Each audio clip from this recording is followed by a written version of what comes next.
Hey guys, some love stories begin with fireworks. Jack and two Tiens began with fleece blankets and soft wool sweaters. In a quiet highland village, with winter settling into the bones of the earth, Jack and two Tien arrived not for luxury, but for love. The kind of love that wraps around others when they need it most. That morning, the sky was overcast, the air sharp. A bustling market lay ahead, dotted with colors and fabrics fluttering in the wind. Together, they wandered through its paths, not to find something for themselves, but to seek warmth for children who would face the bitter season without enough layers. Tu Tien paused at a stall of hand-knit scarves, her fingers brushing the yarn as if feeling for something deeper than texture. Jack beside her held up a pair of woolen pants, checking the size against his arm. They spoke in hushed tones, deciding which would bring more comfort. To an outsider, it may have looked like routine charity. But beneath each selection was a shared heartbeat, a mutual desire to leave warmth where cold had always lived. "Let's get more for the little ones," Tu Tien said, holding up two sweaters that smelled faintly of lavender and earth. Jack smiled. "And for the elders in the highlands, they'll need extra warmth too." Their cart filled slowly, deliberately. Each item felt like a tiny promise you are not forgotten.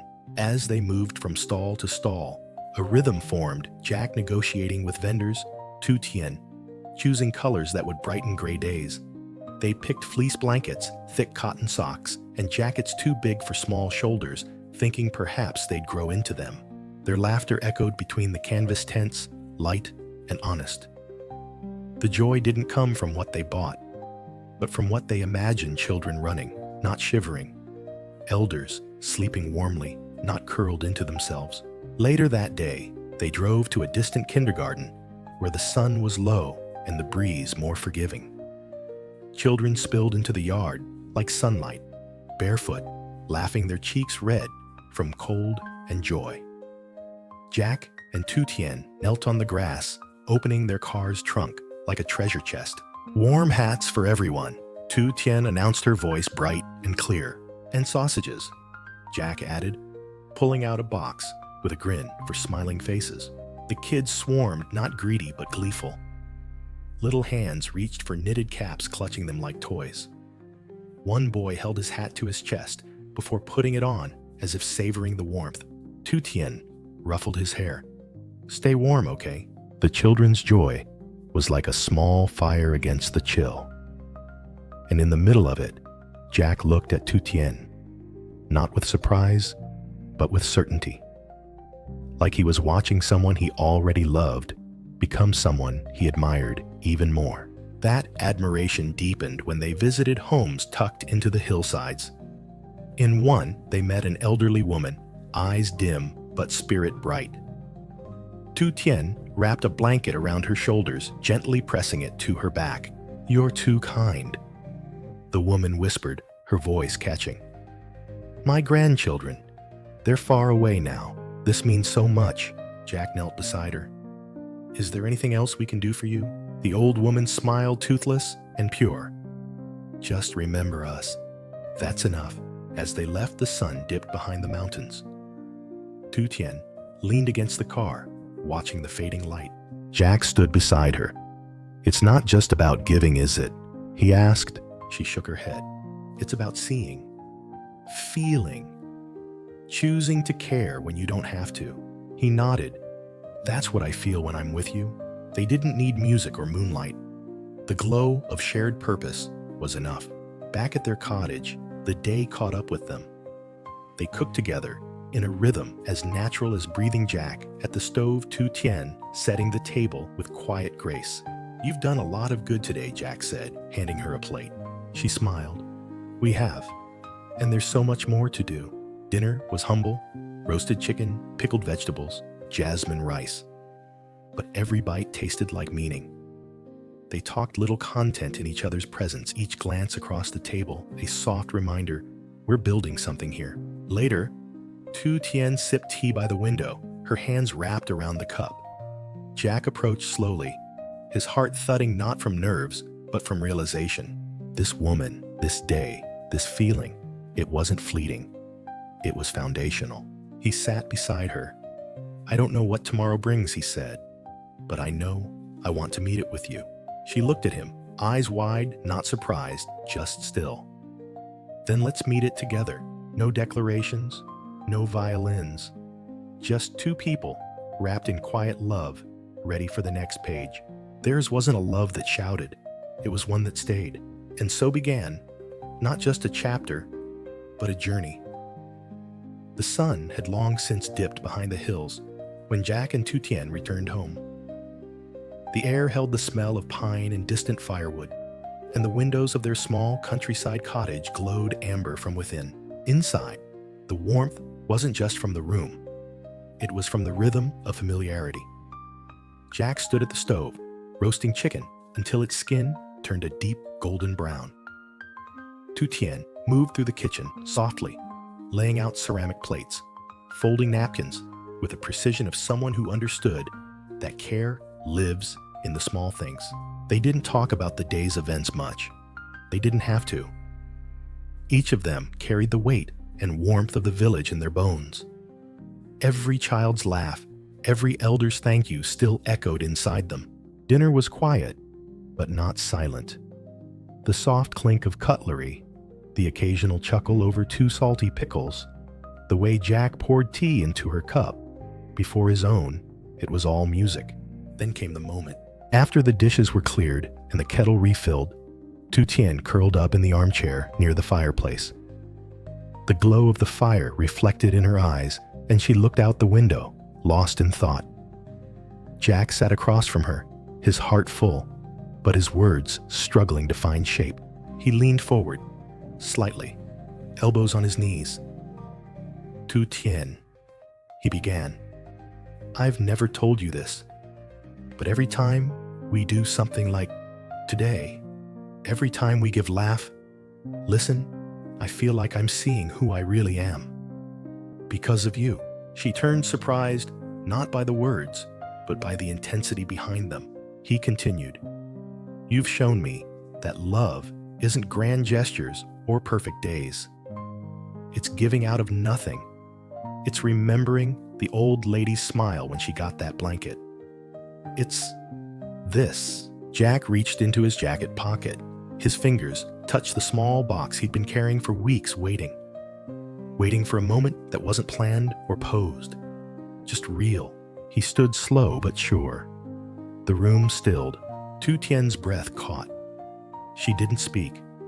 Her eyes followed him as he walked over, knelt down, and looked up at her with the same gaze he had given to those children earlier that day, tender, full of hope. "Tien," he said softly, "I don't want a perfect life. I want a real one, with all its noise, and quiet its surprises and routines. I want one with you. All of it. Will you marry me?" The question didn't explode. It unfolded. Tien covered her mouth. Tears welled, but not from shock. From recognition. From years of quiet love finally finding a voice. She nodded. Then she whispered, "Yes, Jack. 1,000 times, yes." He stood and wrapped his arms around her, the fire crackling behind them. No fanfare, just two people who knew what they had, choosing to honor it forever. Outside, the wind moved softly through the trees. Inside, everything had changed, and yet everything stayed beautifully the same. Morning arrived gently. The air was cool, filled with dew and silence. The farm didn't bustle, it breathed. Friends arrived early, carrying final touches, placing bouquets in glass jars, adjusting chairs under trees. The scent of fresh bread drifted from the kitchen. Birds stirred in the hedges.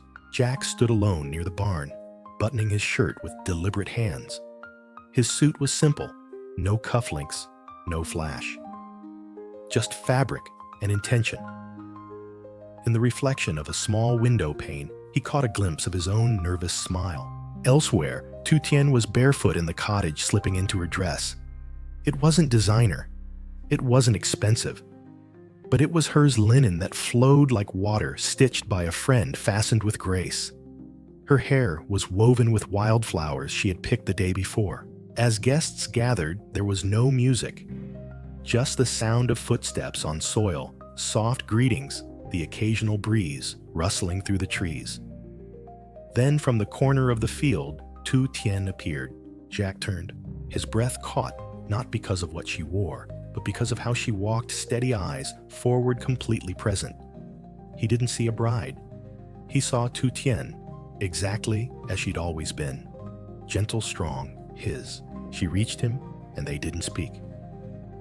They just took each other's hands. The officiant said little. Instead, they turned the space over to Jack and Tien. Jack spoke first.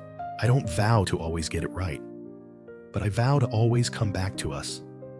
To see you in our silence, to fight fair, to forgive fast, and to choose you even when I forget how." Tien's voice was calm, unwavering. "I promise to hold space for your doubts, to stand with you in your storms, to never make your love a condition, but a freedom. I promise to walk beside you, not in front or behind, but beside through every season." No one moved. No one breathed. In that stillness, their vows weren't performances.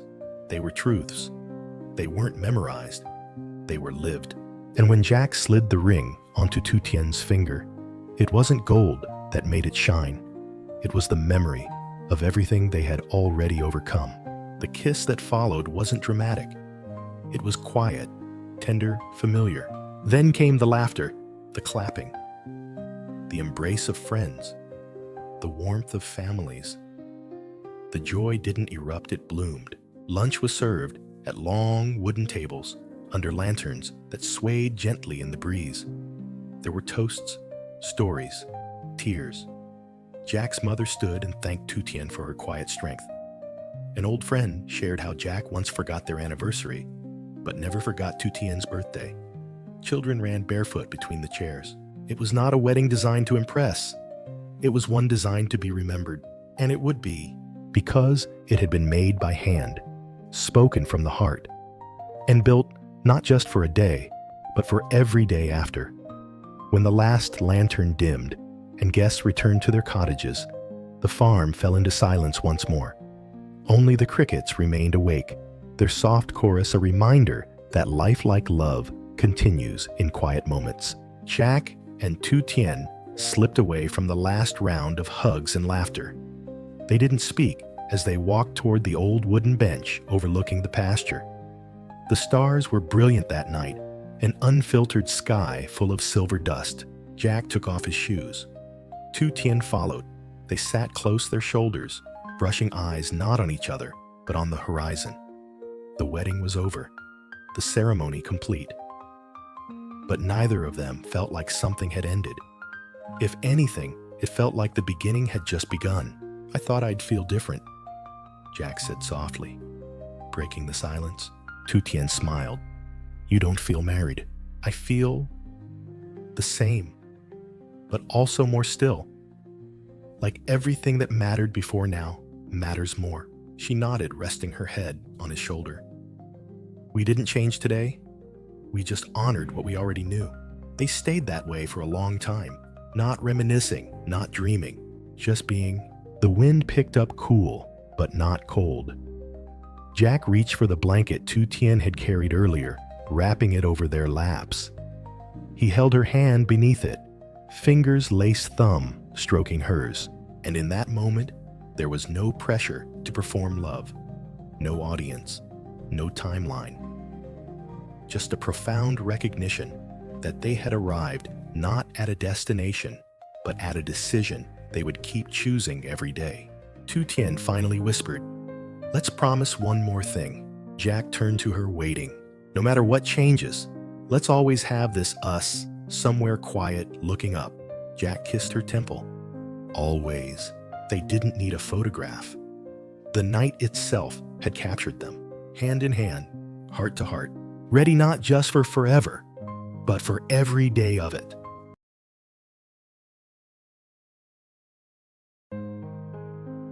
Some people walk into your life like a breeze, quiet, unannounced, yet they leave behind a space no one else can fill. They don't arrive by coincidence, but but as if fulfilling a promise made long before this life. Jack and Tien didn't fall in love at first sight, but they made us believe that sometimes the slowest beginnings lead to the strongest bonds. Some people cross paths by chance. Others, it's as if they were always meant to find each other, no matter the time, no matter the distance. That's how it was with Jack and Tien. There were no dramatic declarations, no spark-filled moments under moonlight. Instead, theirs was a love story that began in silence, in the quiet hum of two souls slowly recognizing one another. Jack, a man of few words, but endless quiet gestures. Tien, a woman who had learned to survive by not expecting anyone to stay. Two lives shaped by solitude, drawn together by something intangible, an invisible thread, woven long before their first hello. It wasn't love at first sight. It was love built from fragments, shared moments, gentle glances, and kindness without conditions. Their connection wasn't loud. It was slow, subtle, sacred. In the way Jack picked up bags without being asked. In the way Tien paused as if unfamiliar with being genuinely cared for. This wasn't romance out of a movie. It was something far more real. And maybe this wasn't a beginning at all. Maybe it was a reunion, two hearts finally finding their way back. Real love doesn't always arrive with grand gestures or fiery passion. Sometimes it shows up quietly folded into daily routines, hidden in the soft rhythm of ordinary life. That's the kind of love Jack and Tien built. They didn't need sweeping romance.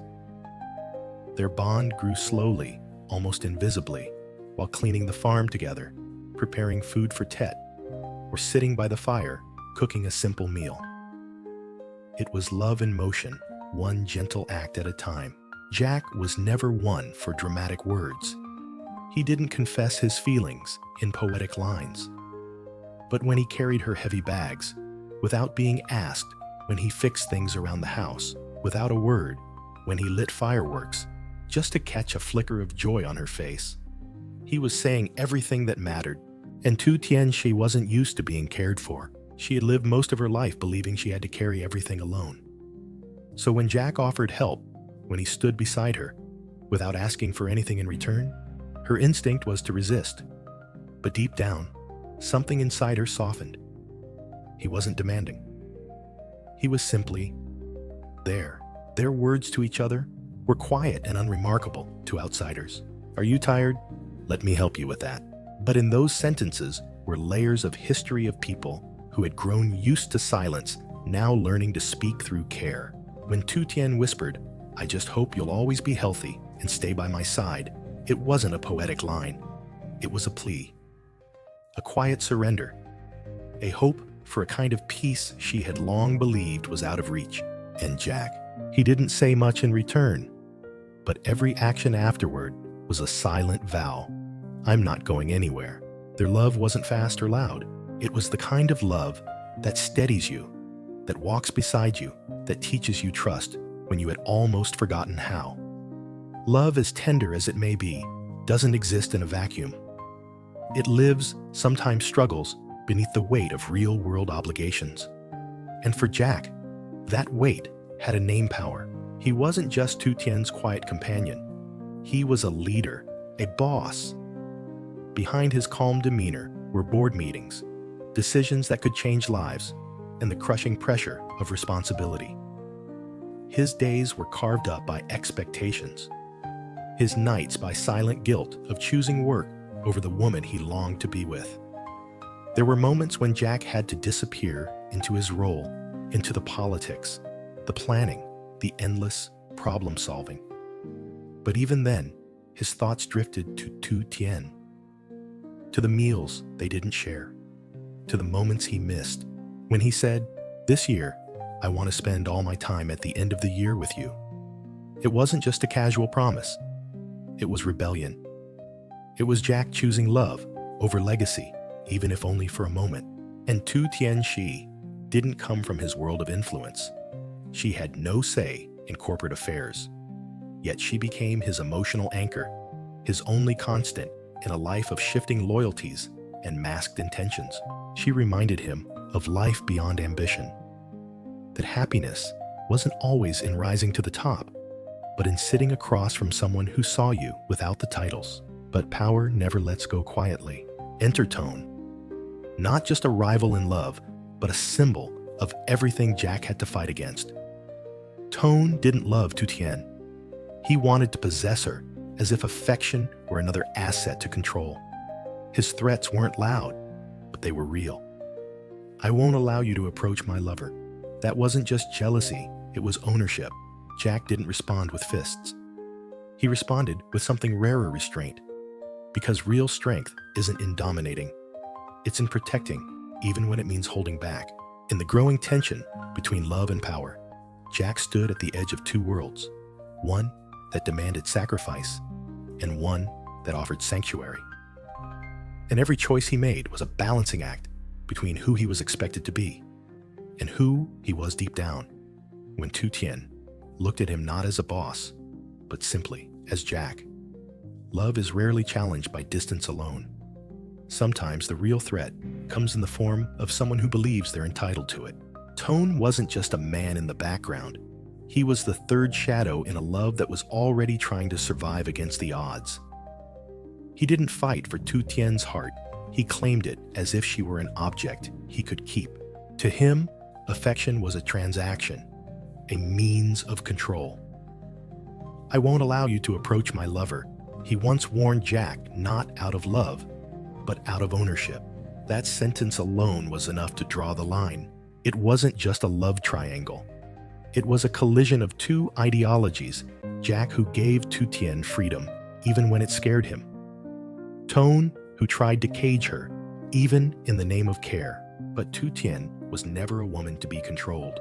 She had tasted loneliness, yes, but it made her crave sincerity, not submission. Tone's attention didn't flatter her, it suffocated her. She saw the manipulation behind his concern, the ambition behind his affection. And so she chose Jack, not because he was flawless, but because he let her be. Because in a world full of people trying to mold her into something convenient, Jack stood beside her without trying to fix her. Her rejection of Tone wasn't just a romantic decision, it was an act of rebellion. It was Tien reclaiming her agency, standing against the idea that love must be earned by obedience or fear. In doing so, she didn't just protect her heart, she reclaimed her power. Because real love doesn't require submission, it thrives on freedom. And Tien, she had finally chosen to be loved on her own terms. Even in love, there are shadows that never quite disappear. They linger in half-finished conversations, in dreams that feel too real, in questions we're too afraid to ask. For Tien, that shadow had a name: her past. She didn't know where she came from. Her childhood was a blur, faded memories, unanswered questions, and a quiet ache for something she could never quite name. There was always a fear that the kindness she received would vanish, that the love she found wasn't meant to last. "I'm afraid my kindness will be taken advantage of," she confessed once, not dramatically, just honestly. It was the fear of someone who had been used before, who had opened her heart once and paid the price. And Jack, he wasn't immune to the weight of his past either. There was a white house he once mentioned, large, silent, and filled with echoes of a life he rarely talked about. He had been someone before this version of himself, someone powerful, someone expected to return. But who was he now? A leader with responsibilities, or a man trying to escape them? Even his return to the company felt more like obligation than ambition, as if he were being pulled back into a role he never fully chose. They both carried ghosts. Tien feared she would always be too broken to be loved. Jack feared he would never be free enough to love her fully. And yet, when she asked him, "Do you believe in fate?" he didn't hesitate. "I only believe in our love." It wasn't a rejection of destiny, it was a challenge to it. Because in a life full of questions, Jack and Tien had found at least one answer. That even if the past was a mystery, the present, this moment, This connection was real, and maybe that was enough. There comes a moment in every love story where words are no longer enough. A moment when you stop asking what if and start declaring, this is what I choose. For Jack and Tien, that moment didn't arrive with drama. It came with fireworks, literal ones. It was New Year's Eve. Jack could have been anywhere on business calls, at board meetings, climbing further up the ladder. Everyone expected him to ascend, but he wasn't. He was with her, lighting up the sky, not for a crowd, not for prestige, but for one smile. Her smile.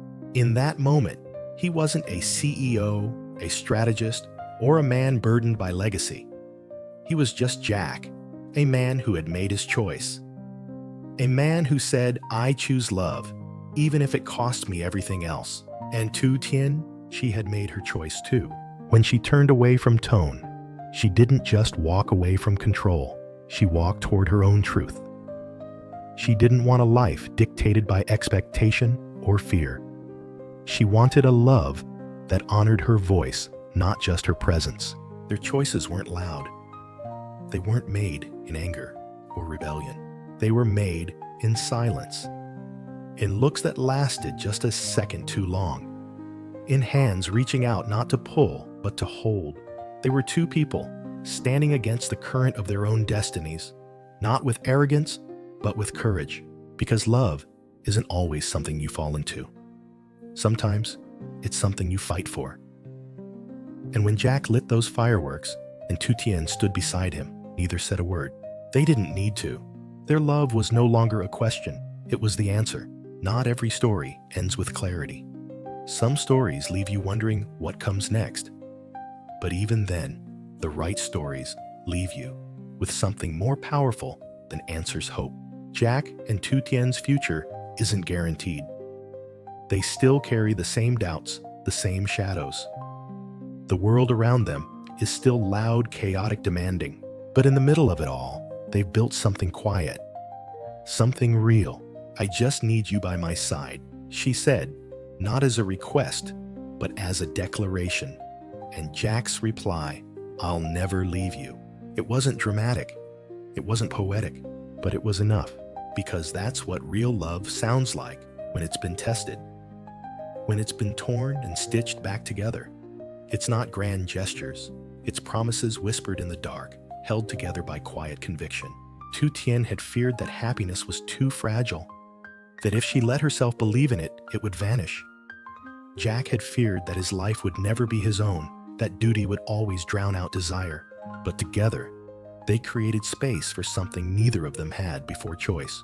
In a world that insisted fate was everything, they chose each other, again and again. And perhaps that's the final truth of this story. Fate might set the stage, but love writes the ending, not with certainty, but with faith, not with perfection, but with persistence. And even if tomorrow is unclear, tonight this moment is theirs. Jack and Tien don't promise forever. They promise now. And sometimes that's the bravest promise of all.